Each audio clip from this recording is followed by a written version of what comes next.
syukrillah, salatan wa salaman ala rasulillah. Selamat siang Bapak Ibu guru hebat. Selamat siang guru hebat. Baiklah, pada kesempatan kali ini saya akan menjelaskan tentang disiplin positif dan nilai-nilai kebajikan universal.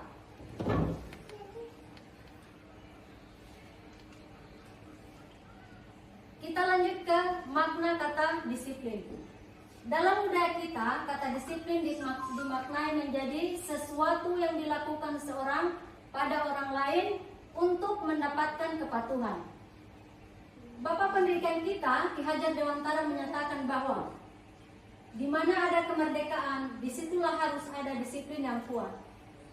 Sungguh pun disiplin itu bersifat self-disiplin, yaitu kita sendiri yang mewajibkan kita dengan sekeras-kerasnya, tetapi itu sama saja, sebab jikalau kita tidak cakap melakukan self-disiplin, wajiblah penguasa lain mendisiplin diri kita. Dan peraturan demikian itulah harus ada di dalam suasana yang merdeka. Diane menyatakan bahwa arti dari kata disiplin berasal dari bahasa Latin disciplina, yang artinya belajar. Kata disiplin juga berasal dari akar kata yang sama dengan disiplin atau murid atau juga pengikut. Untuk menjadi seorang disiplin diri dapat membuat seseorang menggali potensinya menuju kepada sebuah tujuan mulia. Sesuatu yang dihargai dan bermakna. Dengan kata lain, disiplin diri juga mempelajari bagaimana cara kita mengontrol diri dan bagaimana menguasai diri untuk memilih tindakan yang mengacu pada nilai-nilai yang kita hargai agar tercapai tujuan mulia yang diinginkan. Kita lanjut ke nilai-nilai kebajikan universal. Nilai-nilai kebajikan universal berarti nilai-nilai kebajikan yang disepakati bersama, lepas dari suku bangsa, agama, bahasa, maupun latar belakangnya. Nilai-nilai ini merupakan payung besar dan sikap dan perilaku kita, atau nilai-nilai ini merupakan fondasi kita untuk berperilaku.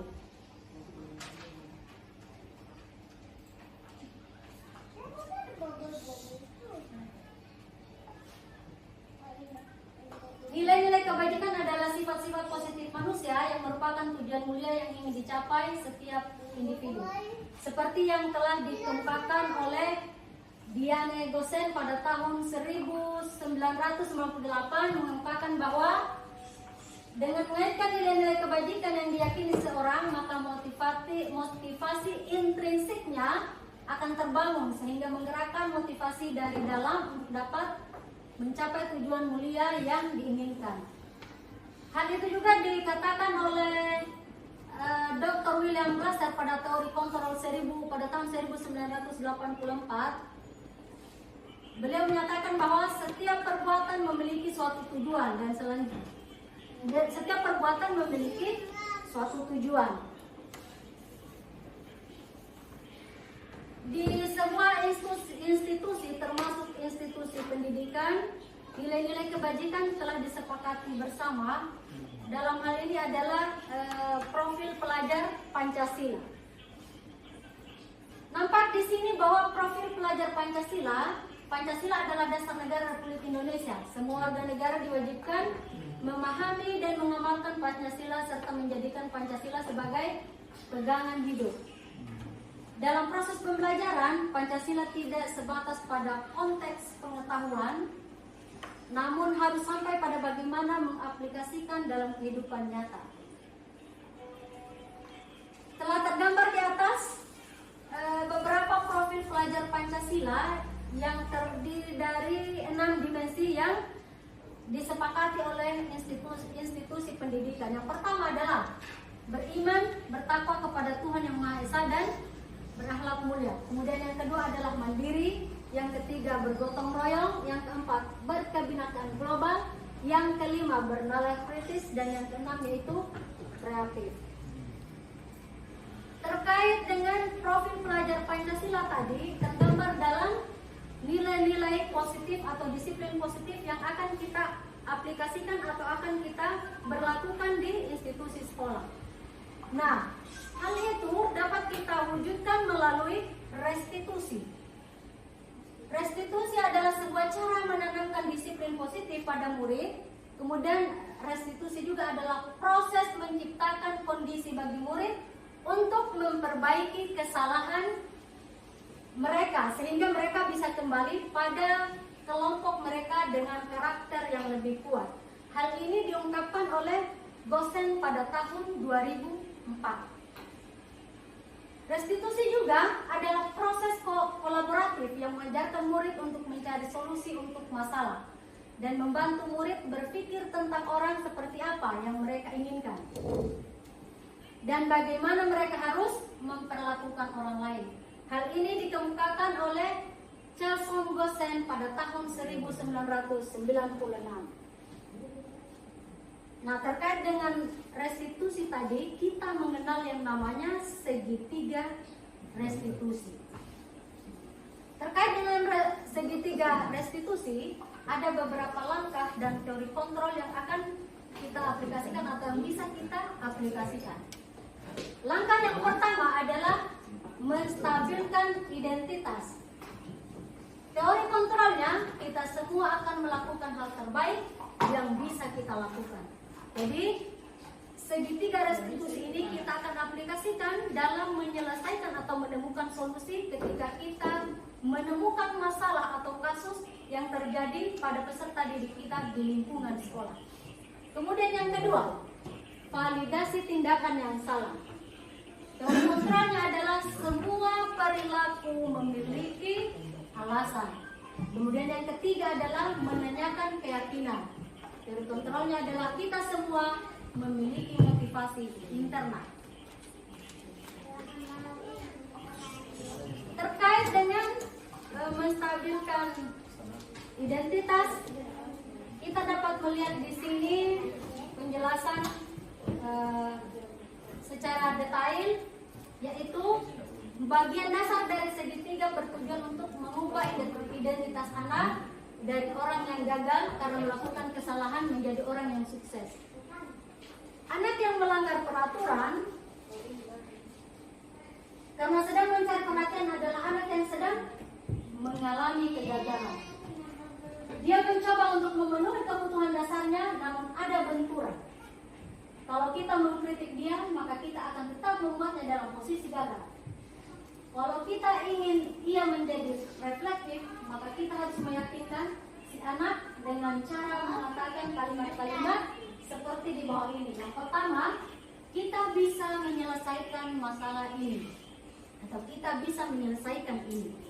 Yang kedua, Bapak Ibu tidak tertarik mencari siapa yang salah, tapi Bapak Ibu ingin mencari solusi permasalahan ini atau solusi permasalahan yang dihadapi oleh peserta didik kita.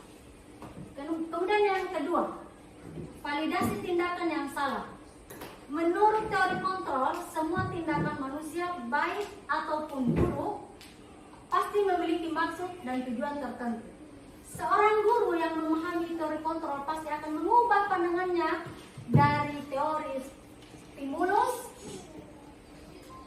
respons ke cara berpikir proaktif yang mengenali tujuan dari setiap tindakan.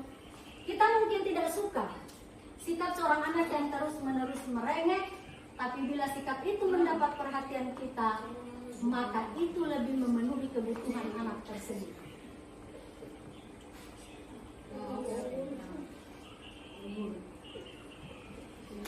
Kalimat-kalimat di bawah ini mungkin terdengar asing bagi beberapa orang guru. Namun bila dikatakan dengan nada tanpa menghakimi, akan memvalidasi kebutuhan mereka. Yang pertama, kamu pasti punya alasan mengapa melakukan hal itu. Yang kedua, kamu patut bangga pada dirimu sendiri karena kamu telah melindungi sesuatu yang penting bagi dirimu. Kemudian yang ketiga, menanyakan keyakinan. Ketika identitas sukses telah tercapai, yaitu langkah 1, dan tingkah laku yang salah telah divalidasi, yaitu langkah 2, maka anak akan siap untuk dihubungkan dengan nilai-nilai yang dia percaya dan berpindah menjadi orang yang dia inginkan. Pertanyaan-pertanyaan di bawah ini menghubungkan keyakinan anak dengan keyakinan kelas atau keluarga. Kita dapat mengungkapkan pertanyaan dengan pertanyaan yang pertama. Apa yang kita percaya sebagai kelas atau keluarga? Kemudian yang kedua, apa nilai-nilai umum yang kita telah sepakati? Yang ketiga, apa bayangan kita tentang kelas yang ideal? Kemudian yang keempat, kamu mau jadi orang yang seperti apa? Terkait dengan restitusi, maka kita memiliki 5 pendekatan, yaitu 5 posisi kontrol. Posisi kontrol yang pertama adalah penghukum. Seorang penghukum bisa menggunakan hukuman fisik maupun verbal. Orang-orang yang menjalankan posisi penghukum senantiasa mengatakan bahwa sekolah memerlukan sistem atau alat yang dapat menekan atau lebih menekan murid-murid lebih dalam lagi. Guru-guru yang menerapkan posisi penghukum akan berkata, patuhi aturan saya, atau awas, kamu selalu saja salah. Pasti selalu yang terakhir selesai. Namun yang kita harapkan adalah guru yang senantiasa percaya hanya ada. Namun yang terjadi dengan hal ini terkait dengan restitusi pada kontra penghukum, guru seperti ini senantiasa percaya bahwa hanya ada satu cara agar pembelajaran bisa berhasil, yaitu cara dia. Padahal sesungguhnya ada pendekatan-pendekatan dari 5 kontrol, posisi kontrol guru yang selanjutnya. Yang kedua adalah pembuat merasa bersalah. Dengan melakukan pembuat merasa bersalah, pada posisi ini biasanya guru akan berusaha lebih lembut. Kemudian pembuat rasa bersalah akan menggunakan keheningan yang membuat orang lain merasa tidak nyaman. Kemudian dia akan merasa bersalah atau rendah diri. Kata-kata yang keluar dengan lembut akan seperti, Ibu sangat kecewa sekali dengan kamu. Yang kedua, berapa kali Bapak harus memberitahu kamu ya? Kemudian yang ketiga, gimana coba kalau orang tua kamu tahu kamu berbuat begini? Kemudian di posisi murid akan memiliki penilaian diri yang buruk tentang diri mereka. Murid merasa tidak berharga dan telah mengecewakan orang-orang yang disayanginya. Kemudian pada posisi guru sebagai teman. Guru pada posisi ini tidak akan menyakiti murid, namun akan tetap berupaya mengontrol murid melalui persuasi. Posisi teman pada guru bisa negatif ataupun positif. Positif di sini berupa hubungan baik yang terjalin antara guru dan murid. Kemudian guru di posisi teman menggunakan hubungan baik dan humor untuk mempengaruhi seseorang. Mereka akan berkata, ayo bantulah demi Bapak ya, atau ayo bantulah demi Ibu ya. Kemudian selanjutnya kita dapat mengatakan, ayo ingat, tidak ada bantuan Bapak selama ini, atau tidak ada bantuan Ibu selama ini. Kemudian yang selanjutnya adalah, ya sudah, kali ini tidak apa-apa, nanti Ibu bantu bereskan. Kemudian kita melangkah ke posisi yang keempat, yaitu sebagai pemantau. Memantau berarti mengawasi. Pada saat kita mengawasi, kita bertanggung jawab atas perilaku orang-orang yang kita awasi. Posisi pemantau berdasarkan pada peraturan-peraturan dan konsekuensi. Dengan menggunakan sanksi, konsekuensi, kita dapat memisahkan hubungan pribadi kita dengan murid. Sebagai seseorang yang menjalankan posisi pemantau, pertanyaan yang diajukan dapat berupa, peraturannya apa? Atau apa yang telah kamu lakukan? Bisa juga dengan kata-kata sanksi atau konsekuensinya apa. Selanjutnya, kita melangkah ke posisi sebagai manajer. Posisi terakhir, manajer adalah posisi di mana guru berbuat sesuatu bersama dengan murid, mempersilahkan murid mempertanggungjawabkan perilakunya, mendukung murid agar dapat menemukan solusi atas permasalahannya sendiri. Kemudian seseorang manajer telah memiliki keterampilan di posisi teman maupun pemantau. Dan dengan demikian bisa jadi di waktu-waktu tertentu kembali kepada kedua posisi tersebut bila diperlukan. Namun bila kita menginginkan murid-murid kita menjadi manusia yang merdeka, mandiri, dan bertanggung jawab, maka kita perlu mengacu kepada restitusi yang dapat menjadikan murid kita seorang manajer bagi dirinya sendiri. Seorang manajer bisa mengajukan pertanyaan. Yang pertama, apa yang kita yakini? Jadi kita kembali ke keyakinan kelas yang sudah kita sepakati bersama di awal. Kemudian, apakah kamu meyakininya? Dan yang selanjutnya adalah apa rencana kamu untuk memperbaiki hal ini?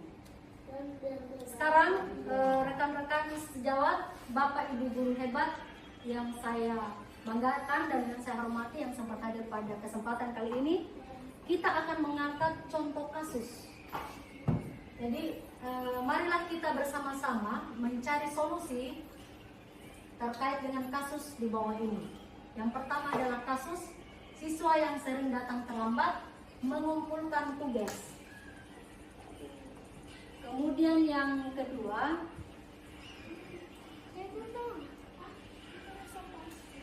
adalah siswa yang sering tidak rapi berseragam sekolah. Dalam hal ini mengeluarkan kaki baju di lingkungan sekolah sebelum mereka menyelesaikan proses pembelajaran pada hari itu.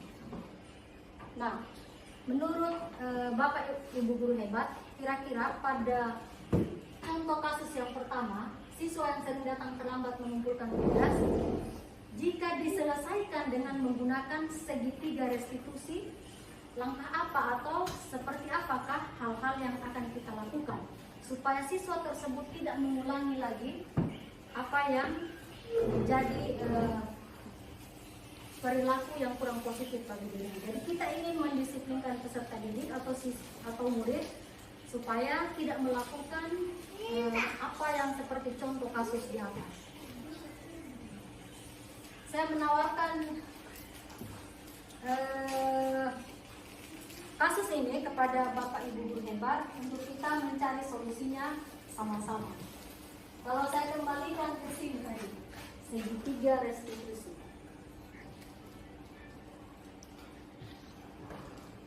Jadi yang pertama kita lakukan adalah menstabilkan identitas. Di sini kita semua akan melakukan hal terbaik yang bisa kita lakukan supaya peserta didik tidak melakukan lagi hal ini. Yaitu peserta didik sering datang terlambat mengumpulkan tugas. Inilah langkah-langkah dari segitiga restitusi yang saya paparkan tadi. Mungkin dari Pak Sunardi ada tanggapan terkait dengan langkah atau solusi segitiga dengan menggunakan segitiga restitusi. Dalam hal ini, siswa yang terlambat mengumpulkan tugasnya supaya tidak terulang lagi, maka kita melakukan langkah ini untuk melakukan disiplin positif.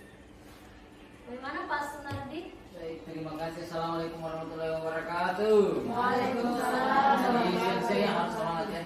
Ya, semangat meskipun siang. Semangat meskipun ya sudah mulai. Semoga Jadi, tetap semangat.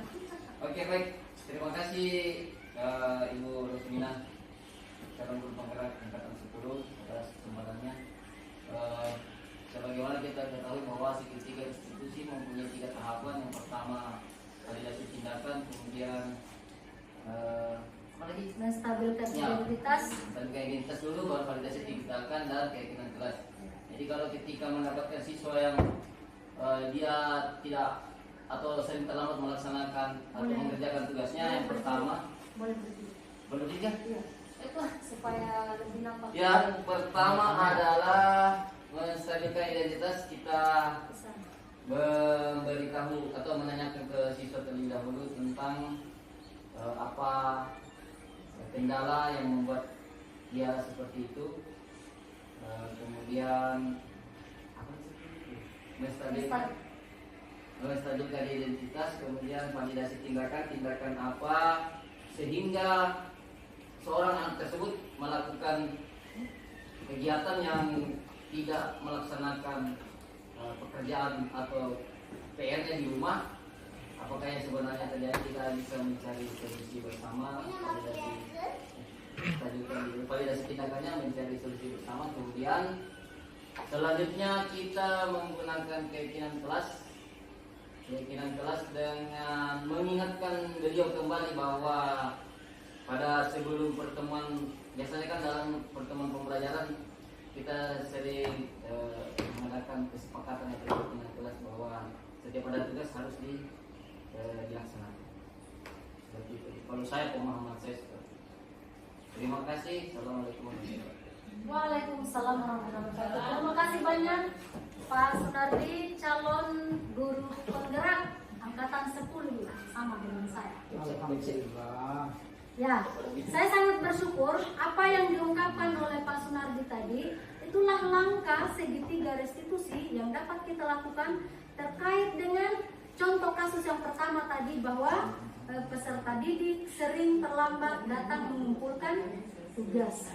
Jadi kita bisa melakukan yang pertama, menstabilkan identitas dengan kita semua akan melakukan hal yang terbaik yang bisa merubah sikap peserta didik tersebut yang sering lalai melaksanakan tugas atau mengerjakan tugas, sehingga kita mengetahui apa yang menjadi penyebab, dan ini adalah menjadi langkah kedua, yaitu validasi tindakan. Apa yang menjadi penyebab atau alasan dia melakukan itu atau sering terlambat mengumpulkan tugas. Kemudian yang ketiga, kita menanyakan keyakinan kelas, apa motivasi internalnya, apa motivasi dari dalam dirinya sehingga peserta didik tersebut terlambat mengumpulkan tugas. Kemudian di contoh kasus yang kedua,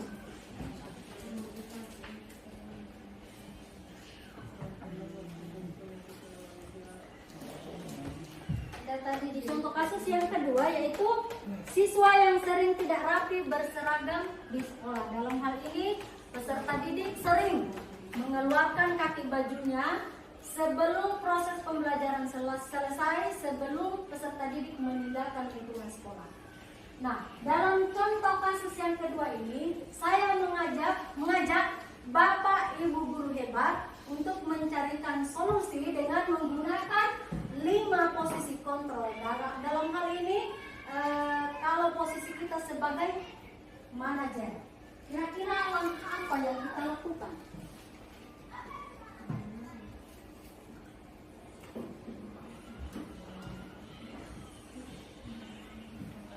Kemudian ada di sini, ya, sebagai manajer. Jadi posisi terakhir kita, guru itu bisa melakukan pendekatan dengan 5 posisi kontrol, yaitu sebagai manajer. Penjelasannya ada terkait dengan langkah-langkah sebagai manajer, apa yang akan kita lakukan. Jika misalnya peserta didik kita sering tidak rapi berseragam atau mengeluarkan kaki bajunya ketika masih di lingkungan sekolah, proses pembelajaran belum selesai. Mungkin dari Ibu Nur Hidayah, MPD, ada langkah-langkah yang bisa kita lakukan jika kita sebagai seorang manajer. Saya persilakan ke Ibu Nur Hidayah.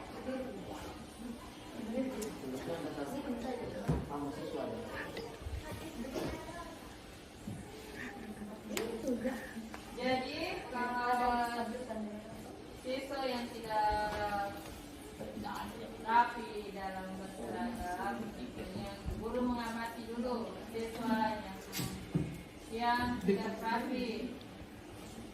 Sebelum aku bicara, berbicara tentang pentingnya penampilan rapi di sekolah, bagaimana peraturan sekolah. Kemudian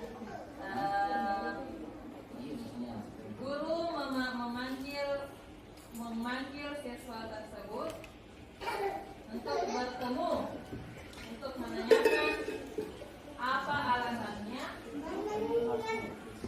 sehingga siswa tersebut sering mengeluarkan kaki bajunya. Kemudian menanyakan bagaimana identitas sebagai seorang murid. Ya. Dalam di sekolah harus berperilaku rapi. Ya. Kemudian setelah itu guru berusaha menghargai bagaimana usaha murid tersebut dalam memperbaiki perilakunya dengan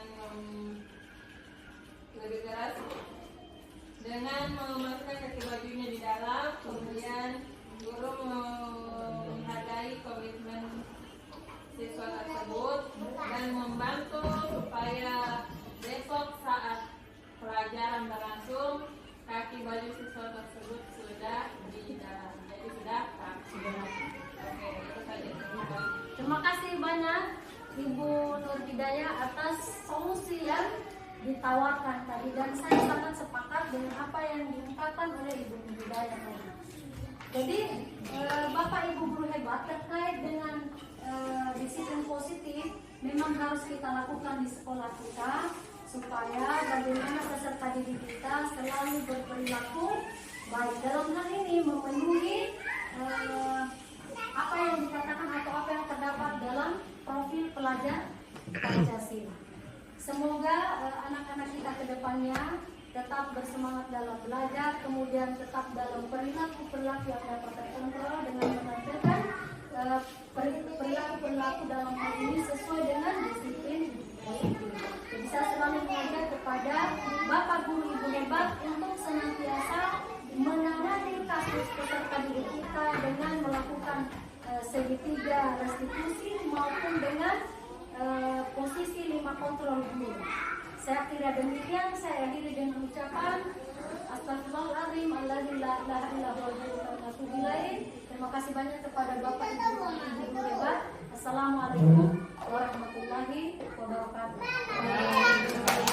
Jika Ibu menyelesaikan kasus pelanggaran yang dilakukan oleh siswa dan Ibu menyelesaikannya dengan langsung memberi hukuman, dan ketika ada siswa yang melakukan pelanggaran tetapi Ibu menyelesaikannya dengan menggunakan cara restitusi. Ya, perasaan saya ketika saya melihat siswa yang melakukan pelanggaran seperti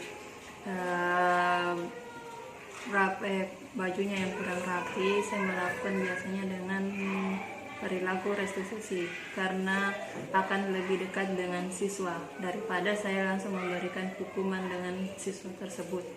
Ya, saya rasa seperti itu. Berarti Ibu lebih senang menggunakan penyelesaian masalah dengan restitusi daripada menyelesaikan masalah dengan memberikan hukuman kepada siswa. Ya, saya lebih senang melakukan restitusi daripada memberikan hukuman. Terima kasih banyak Ibu atas informasinya. Ya, sama-sama.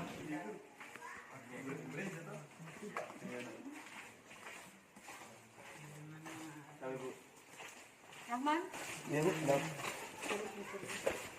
kamu bisa menemui saya sebentar? Iya, Bu. Saya sering memperhatikan setiap kamu keluar kelas, seragamu tidak rapi, kamu sering mengeluarkan kaki baju. Mohon maaf, Bu. Saya tidak bisa dan memasukkan pakaian saya. Apakah ada alasan khusus terkait kenapa kamu bisa terjadi hal ini? Saya tergesa-gesa, Bu, sehingga lupa memasukkan. Saya mengerti. Tapi kerapian dalam berseragam adalah menunjukkan identitas sekolah kita. Itu menunjukkan bahwa kita menghormati peraturan yang ada di sekolah ini. Saya harus memastikan bahwa setiap siswa memasuki lingkungan sekolah dengan pakaian yang rapi. Silakan dirapikan dulu pakaiannya sebelum memasuki ruangan kelas.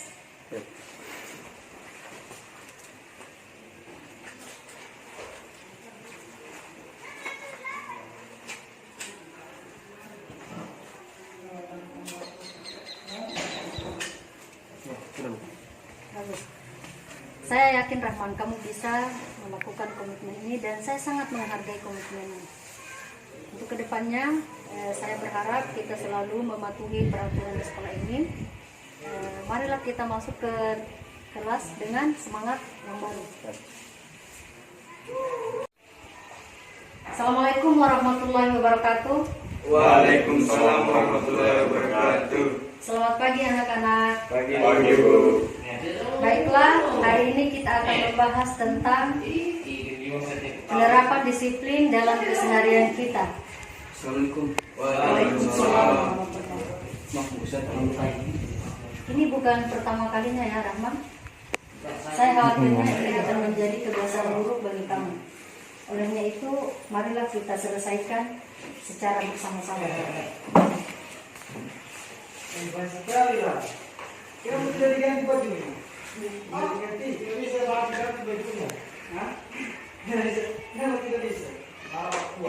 Rahman, apakah kamu percaya bahwa kamu bisa mengubah kebiasaan ini? saya tidak yakin Bu. Saya selalu berjanji untuk tidak terlambat lagi, tapi Apa yang membuat kamu terlambat? saya terlalu banyak bermain game online di malam hari, jadi saya sulit untuk bangun pagi. Saya menghargai kejujuran Rahman. Apa yang bisa kita lakukan untuk membantu menyelesaikan masalah ini? Mungkin saya perlu menetapkan waktu tidur yang lebih awal dan meletakkan handphone saya di luar kamar tidur. Itu langkah yang bagus. Saya senang kamu bisa menemukan solusi sendiri. Namun, saya akan mendukungmu dalam proses ini. Kita bisa membuat jadwal yang lebih teratur dan saya akan memantau kemajuanmu.